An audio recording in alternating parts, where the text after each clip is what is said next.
You guys, Umar Farooq Sahab, Agha Musa Al-Safari Sahab, gentlemen and lady, I hope we get a chance to hear from you too. Assalamu alaikum. I usually don't speak on matters with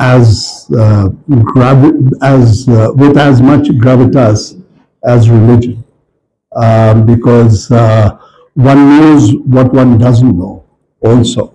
And things. So I must confess that for about 3 years, I've been invited to this event by my dear friend Muntazir, and I kept refusing because I thought, that I'm not qualified. But it was embarrassing this year when he asked me, because it was the 4th time. So I thought, time to go. And I speak not so much on religion itself, or either Islam or a particular religion, but just the fraternity, sorority, call it whatever you will, of all religions, and the importance of that. I'm a historian, so when I study history, for a very long time, I mean by very long, I mean for centuries and millennia, people have studied the history of civilizations. And it's only in the last 150 years that people have been studying the history of economics, the history of politics, the history of so and so. But the dominant thing was the religion, which gave a civilization as such. And so it is very in a way, I welcome my presence today because it allows me to talk about something that is to do with civilization rather than politics or things. I've also written my notes because if it concerns history, I usually just outline my notes and then speak more or less extempore. But again, here I thought I should write it down and try and read it. I also speak because my own perspective on religions is influenced by a series of, minority, majority, minority sort of identifications or identities that I have. I come from Leh, which is overwhelmingly Buddhist, with Muslims at only 15%. And so that's I've been comfortable with that. Then when we talk about my being a part of the state of J&K, I'm plunged into being a majority as a Muslim because of this size. And then when I get to Delhi or cross the border at Lakhanpur, I become once again a minority with a majority of 1.2 billion people. So it is, I think it is incumbent upon us to cross those borders each time and be so in a position to respect all the traditions that we come across as we cross them. The theme of today's symposium, which is interfaith dialogue, is not an easy topic to discuss by any measure. To do so by summarizing even a small corner of the topic, of this vast topic, and that too in a few minutes, and not superficially, is even more difficult. Let me try. So, insofar as it is possible, allow me to preface my remarks with a rule that we must follow when speaking on the subject of interfaith. Dialogue between religions is only possible if we know and practice our own religion in the exact definition of the words to know, which is, in the case of Islam, it is very simple. La ilaha illallah. That's it. It is what defines us, of course, with the second part of the Shahada as well. And to practice it, which is the underlying sort of importance of the Sharia that we hear about. So I think that those are two aspects that we need to keep in mind. In addition to this, it is incumbent upon us to know enough about our neighbors' religions to be able to not just ask intelligent questions about those religions, but questions that will further our own understanding of our own religion as well as the other religions that we encounter. And I think that we need to keep that in mind always. And already, of course, many of us have spoken about it and talked about it. On the meaning of the practice of one's own religion, I was taught at the very youthful age of, I think it was 23 or 24, if I remember correctly, that to practice one religion explicitly is to practice them all implicitly. And I just want to sort of illustrate, if you will, that thought and explain that sentence by referring to the symbol of the circle. If I was in a classroom, I'd draw the circle right now, but I'm not. As we all know, the circle is composed of a circumference, a radius, and a center. At the circumference, which is generated by the center, all the world's religions stand, but they are apart, as it were. They are distant to each other.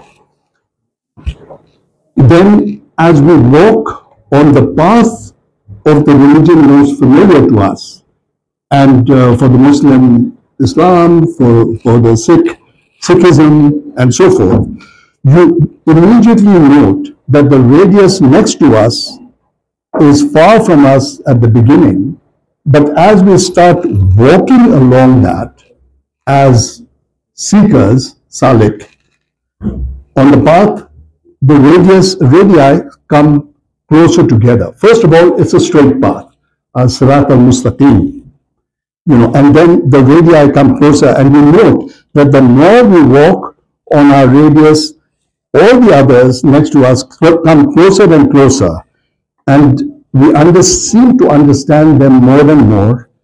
And when we come to the center, we are able, inshallah, to sense, experience, and see a oneness to it all. And I think that that is the spirit in which we should address interfaith dialogue of any kind. Let me illustrate from personal experience as to how I was taught about Islam in many ways in my study of Buddhism. For example, in Buddhist meditation, the novice is taught to concentrate on three aspects of meditation.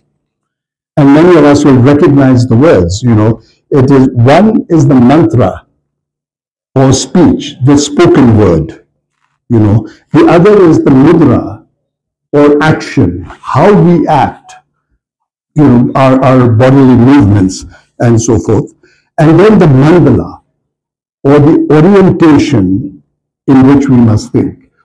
It occurred to me many years ago, I think it was 25, 30 years ago, that when we pray the 5 times namaz, salat, whatever we say, it is exactly those 3 things that we are taught to focus on.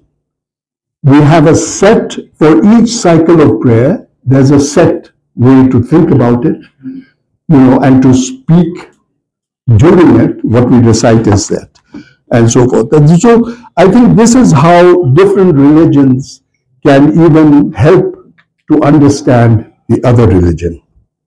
The other matter of concern when we engage in interfaith dialogue is to be aware of our own biases and the biases of others, and to seek to transcend them, to understand the other, and to allow others to understand Islam better.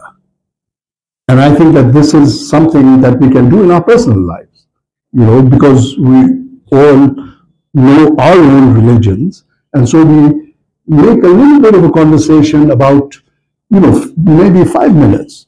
When I sit with somebody who believes in Sikhism, I try to understand it. What does it mean have the Guru Granth Sahib as the center of your focus in Sikhism. And so recently I looked at the opening chapter or piece of the Guru Granth Sahib, and I saw that it was not dissimilar to the first chapter of the Quran Sharif, where the stress is on unity, on the oneness of God, again and again and again. This is particularly important because we live in an age of biases. Now, biases are very normal, because it talks about the individual experience, and that is by nature limited anyways when we begin with it. But we are today living where the biases against Islam are huge worldwide, and I don't have to sort of elaborate on that, I think and these have evolved to become prejudices. And the way I define a prejudice is, I don't know and I have no interest in knowing. So that there are people who do that. And even bigotry, which is further a deepening of bias and prejudice, which is, I don't know, but will judge and denigrate the other anyways.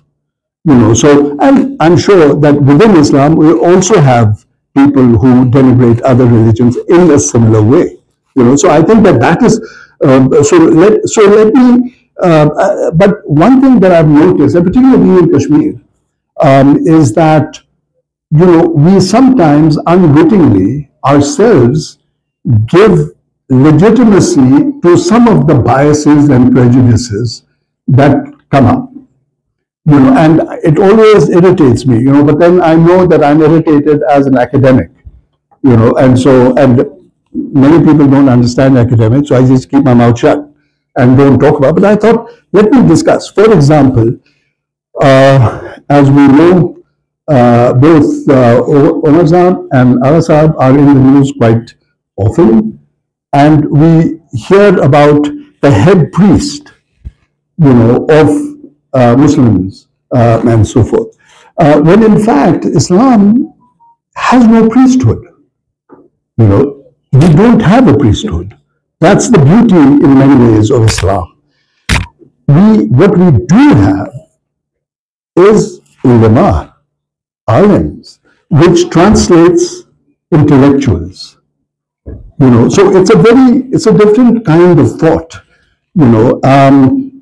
And I heard it most beautifully said, is that instead of saying that Islam has no priest, what we can say is every Muslim is a priest. Because you have the right to interpret, provided you have the humility to know what you don't know. And I think that this is something that we should think. The other term that irritates me to no end is Sufi Islam, whatever that means,